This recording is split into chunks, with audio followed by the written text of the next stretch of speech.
Magandang araw mga kaibigan. Bigyan natin ng reaction, opinion itong post ng Ang Balita Ngayon. 6 minutes ago. Title, Marcos Jr. pinayuhang bawasan pansamantala ang kanyang kasipagan. Sobrang sipag ang Pangulo daw. Huwag ka na munang magtrabaho. Bakit? Yung kalusugan niya parang hindi pa ata gumagaling. Pinayuhan ng kanyang mga doktor si Pangulong Marcos Jr. na maghinay-hinay muna sa trabaho matapos makaranas ng diverticulitis. Diverticulitis. Isang kondisyon na ayon sa Malacanang ay dulot ng tuloy-tuloy at masinsing pagtatrabaho ng Pangulo. Ayon sa palasyo, bilang pagsunod sa payo ng kanyang mga doktor, private meetings muna sa loob ng Malacanang ang inaasikaso ng Pangulo habang nagpapagaling at pansamantalang binabawasan ang physical na aktibidad. Binigyan diin ni Palace Press Officer Attorney Claire Castro na maayos ang kalagayan ng Pangulo at patuloy pa rin itong ginagampanan ng kanyang tungkulin, bagamat may limitasyon muna ang paglabas at public engagements. Dahil dito, hindi na dadalo ang Pangulo sa isang nakatakdang aktibidad sa Intramuros nitong Martes ng hapon. Sa halip, si First Lady Lisa Araneta Marcos ang kakatawan sa programang may kaugnayan sa pagpapaganda at muling pagbuhay ng Ilog Pasig. So, yan po. Ilang araw na ba mula nang napabalitang dinala sa St. Luke Medical Center ang Pangulo? Mag-isang linggo na ba? So hanggang ngayon, hindi pa rin siya bumalik sa dati kasi nung una talagang everyday na lumalabas. Ngayon, wala. Hanggang Malacanang lang muna. Sinasabi ni Attorney Claire Castro, magandang kalagayan. I don't know kung maniwala kayo. Magandang kalagayan o ano. Sana nga, magandang kalagayan. Sana nga nagpapahinga lang. Sana nga gagaling siya para magampanan niya ang kanyang trabaho. Diba? Huwag naman kayong mag-isip ng masama. Ang iba kasi dyan natutuwa pa sa wish ni Cara David. Huwag naman. Dahil binutuhan natin yan ng 6 na taon, magtiis na lang po tayo hanggang 2028. Total, malapit naman . So, gaano ba kahirap yung sakit na yan? Diverticulitis.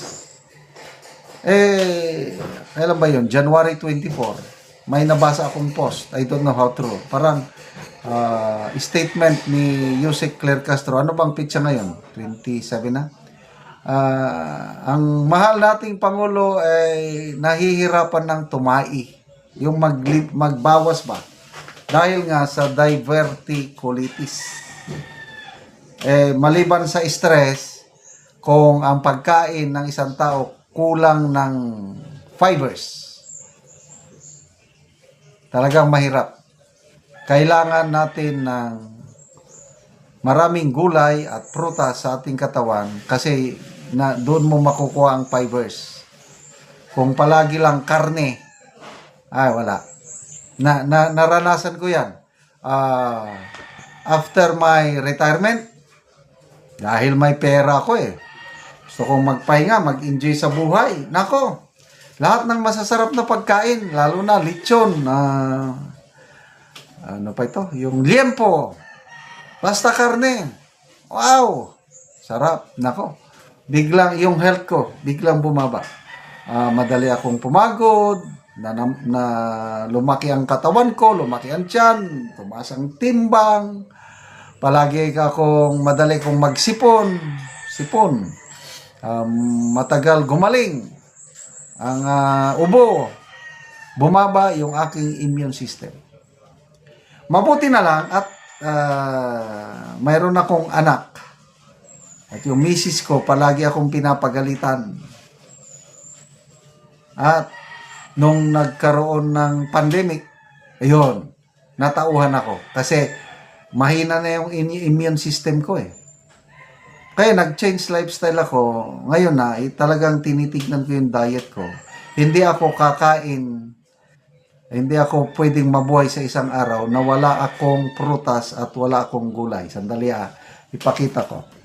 Meron akong, ano, kompleto. Ilan ito? May lansunes, rambutan, orange. Sandali may kukunin ko lang. Meron pa akong durian. Ito. Durian. Hinog na oh. Maamoy na. I-open ko na mamaya. Papaya. Everyday. Gulay. Ito. Mayroon kaming stock na lettuce dito sa table na mesa mismo. Binili ng wife ko. Buhay yan oh. Pag kumain kami, kuha lang kami ng dahon. Automatic kain. Yan po. Huwag nating pabayaan ang ating health. Kasi nga health is wealth. Aanin mo yung pera. Super yaman mo nga. Aanin mo yung posisyon mo. Ikaw na yung pinaka-powerful, most powerful man on earth o in this country. Masakitin ka. Ako, mas gusto ko na lang kahit ultimo, simpleng tao lang ako, halos walang pera, okay lang. Basta wala akong sakit. Kaya, how do I maintain my health? Exercise. Diet, eat properly. Yung wala akong kinakain na mga processed food.